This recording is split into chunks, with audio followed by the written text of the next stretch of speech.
Your Storm Tracker weather with Chief Meteorologist Chicago Wendler. Our stormy pattern is just getting started. I'm tracking how much more rain we could see. Here's a look at your Sunday forecast.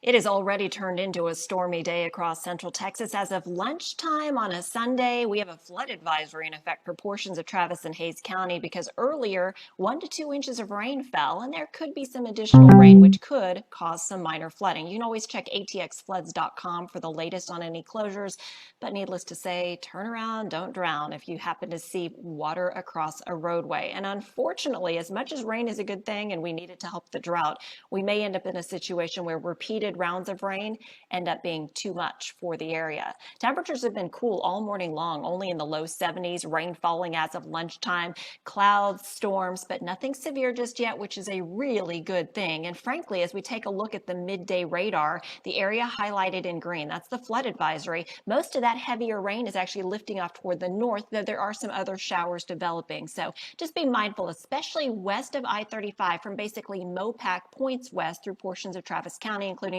areas like Steiner Ranch and near Barton Creek and down toward the Bear Creek area and Sunset Valley. There have been some pockets of 1 to 2 inches of rain. In addition to that flood advisory in effect until 2:15, I don't anticipate it will be escalated to a flash flood warning at this point. There is, though, a flash flood watch that does cover Milam County. It's in effect all the way until Wednesday at 7:30 in the morning. Rainfall totals over the last 6 hours through midday, 1 to 2 inches in that swath you can see just to the west of downtown Austin. So keep in mind, not everyone has seen the really heavy rainfall, but some locations have. Generally, once you head west into the hill country and east toward Highway 77, that's where conditions have been markedly less impressive in terms of rainfall. I did mention, though, there's a flash flood watch that is in effect. It's currently in effect until 7 a.m. for Milam County on Wednesday, and a flash flood watch for areas just east of Fayette County heading toward the Houston area until 4 p.m. Here's another thing. I don't anticipate severe thunderstorms for our area, but there is a low-end marginal risk both today, tomorrow, as well as Tuesday. Most likely, if we see anything, would be isolated hail or high winds. There have actually been some water spouts and some tornado warnings down south toward Aransas earlier on. So they've been dealing with much worse conditions and much higher rainfall totals down anywhere from Aransas and Corpus up toward Galveston. So just keep in mind, a low-end severe weather threat will be with us for the next 3 days. A higher concern, I believe, will actually be flooding. Hopefully we get enough breaks between the rounds, but I now think a weather alert is possible both Tuesday and Wednesday, mainly due to heavy rain threat late in the evenings both of those days. I've now upped the rainfall potential 3 to 6 inches area wide, isolated totals of 8 inches or more possible. Obviously, the higher we go on that list, the more likely we get into flooding issues because we will have daily rain chances. Here's a look at the next 7 days. To the west into Mason and Gillespie counties, the lower totals. To the east into places like Milam County, the higher totals, and also including all of the I-35 corridor. So just be prepared. It may not fall all at once. There may be some breaks in between, but we could be dealing with a prolonged issue where once we reach saturation, flooding happens more quickly and more easily, and we have to worry about those low water crossings and making sure to keep everybody safe and out of any flood waters. Dew points, oh yeah, they're sticky. Anytime you get into the 69 to 70 degree range, it's super muggy, and then 70 degrees is miserable. So uncomfortable weather is feeding us from the Gulf of Mexico with southeasterly winds. A closer look at those severe weather risks. You get the marginal risk for your Sunday. Into Mason County on late Monday, points west, there may even be a slightly higher potential for some strong to severe thunderstorms. So I'll be watching that very closely. And then on Tuesday, we're back to everybody being in that marginal risk. Typically in a marginal risk setup, it's just a very isolated threat. Here's an example of the setup for the rest of the day. Thankfully, most of our area is probably going to be okay, but just north of Austin, there has been a slight drop in the tornado possibilities into the low range through parts of Williamson and Burnett and Milam counties, not including our area into Travis County, but it is just to the north. It's a very low threat. Hail risk, we're at a 5% possibility for both hail as well as high winds.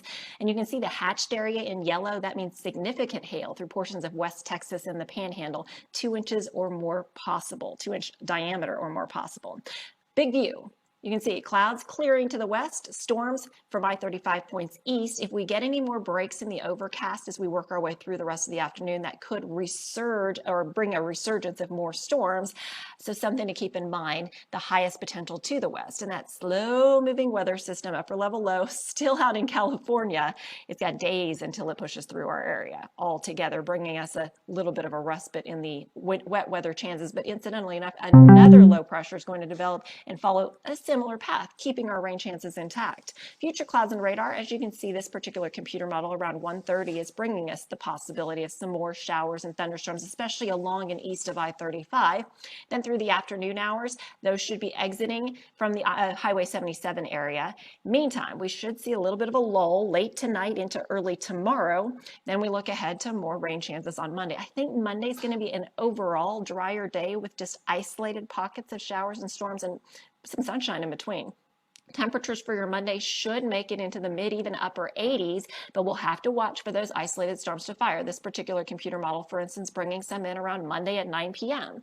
Again, a very low-end threat, but the possibility of some strong to severe thunderstorms. And as we head into Tuesday, especially late Tuesday, that's when we should see the highest potential of additional heavy rain. Now, this particular computer model is really bullish on bringing parts of Williamson County as much as 4 inches of rain. I'm a little bit less impressed with the potential, I think 1 to 2 inch rainfall totals, but it just seems like a very high total given what every other spot could see. But don't discount the possibility of maybe seeing some pockets of really heavy rain while others don't get too much.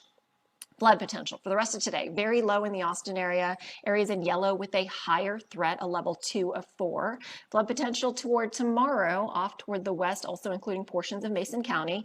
And then Tuesday is really the day I'll be most concerned, especially when you see a moderate flood risk 3 days out for the DFW area, a low flood risk for our northern communities, Mason, Llano, Burnett, Williamson, and Milam counties, then that really kind of makes you say, okay, let's pay close attention to this.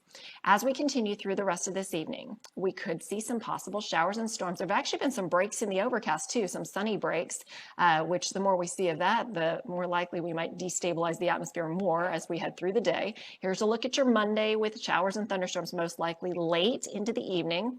And here's a look at Tuesday. And Tuesday, I do think is weather alert worthy for potential heavy rain in the evening hours. Then we push reset again. And guess what? Wednesday, I've now think could bring heavy enough rain, as you can see about 6:30 on this map, to possibly prompt another weather alert for potential flooding. And then Thursday, most of the heaviest should be to our east as we try to find little breaks. And then Friday looking generally lighter, but still rain chances in place. And what about next weekend? Yes, next weekend still looking for light possibilities of showers.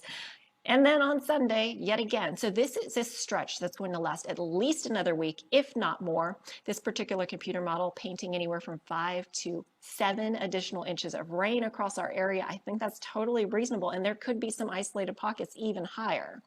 Precipitation-wise and temperature-wise, we're going to see a near normal average temperature trend May 24th through the 30th. And in terms of precip, going to be average as well. So after a very strange and stormy stretch, which typically May is a very stormy time of year, we should start to see calmer conditions in about a week or two. Stay weather aware. Search CBS Austin Weather, App Store, Google Play, and you can download our CBS Austin Weather app so you can stay up to date. In the meantime, Avery Tomaska will have your latest forecast tonight on CBS Austin. And until then, please stay safe and make sure you follow us on social media so that you can get any watches, warnings, or advisories as they're issued. Take care and enjoy the rest of your weekend.